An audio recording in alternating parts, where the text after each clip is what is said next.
उसके बारे में कोई भी नहीं जानता था। वह कभी दिखाई देती थी, वह कभी नहीं दिखाई देती थी। उन सभी लोगों ने बहुत बार देखने की कोशिश की थी मगर उन्हें कुछ भी नजर नहीं आ रहा था। इस बात को आज से 10 साल हो गए, अब कहीं भी नजर नहीं आती है, उसे देखने पर भी नहीं दिखाई देती है। लेकिन ऐसा क्या हुआ था उस दिन जब वह दिखाई देनी शुरू हुई थी? कोई भी इस बात को पूरी तरह नहीं जानता था। यह उस गांव की बात है जिसके घर के छत पर उसे हमेशा देखा गया था। सबसे बड़ी अजीब बात यह है कि उसे कोई पहचान नहीं पा रहा था क्योंकि उसकी शक्ल साफ नजर नहीं आ रही थी। बहुत से लोगों ने उसे देखा था, इसलिए सभी लोग इस बात पर यकीन करते हैं, लेकिन अब वह दिखाई नहीं देती। अब ऐसा क्या हुआ कि वह नजर नहीं आती? अब हम पीछे के 10 साल पहले की बात पर चलते हैं जब वह दिखाई देनी शुरू हुई थी। मोहनलाल के पास एक मकान था जो कि बहुत ही पुराना हो चुका था, इसलिए वह उसमें रहना नहीं चाहता था। उसने कुछ ही दूरी पर अपना एक मकान बना लिया था। मोहनलाल का उस मकान को छोड़ने का मुख्य कारण यह था कि वह मकान अब बहुत ज्यादा खराब हो चुका था और उसकी स्थिति दोबारा सुधारी नहीं जा सकती थी, इसलिए उसने उसे छोड़ना ही ठीक समझा। कुछ दूरी पर जाकर उसने अपना एक नया मकान बनवा लिया था, उसी में रहना शुरू कर दिया था। लेकिन मोहनलाल को हमेशा यह बात समझ में नहीं आती थी कि उसकी दूसरे मकान की छत पर कौन बैठा रहता था। जब वह तकरीबन रात के 11 बजे उसने अपनी खिड़की खोली तो देखा कि उसकी मकान की छत पर कोई बैठा है, लेकिन वह कौन हो सकता है? मोहनलाल जानता था कि गांव में कभी चोर नहीं आए और चोरी का तो मतलब ही नहीं बैठता है।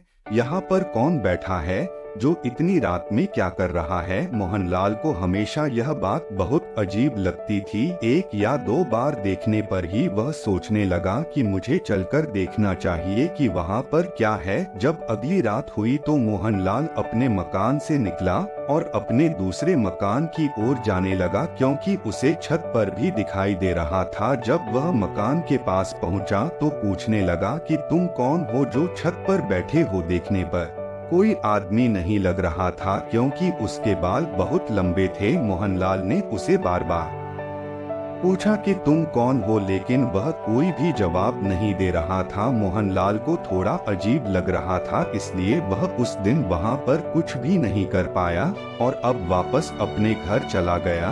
और अगले दिन यह बात सभी गांव वालों को उसने बताई।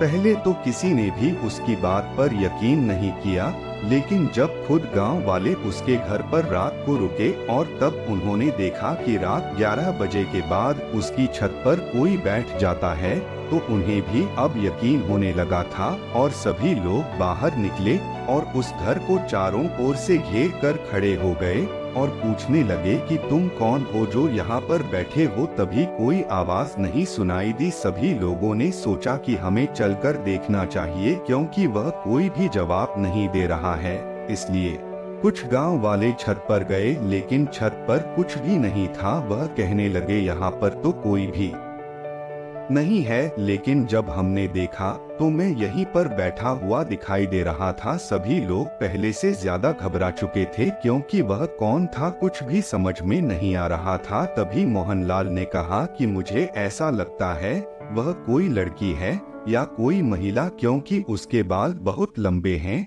लेकिन वह मुझे अपने घर से दिखाई देती है, लेकिन यहाँ पर आने पर वह दिखाई नहीं देती है। ऐसा कैसे हो सकता है? तभी कुछ आदमी बोलेगी यह आत्मा हो सकती है क्योंकि वही गायब हो सकती हो, कोई और गायब हो नहीं सकता। हमें लगता है कि वह किसी की आत्मा है जो हमें डरा रही है।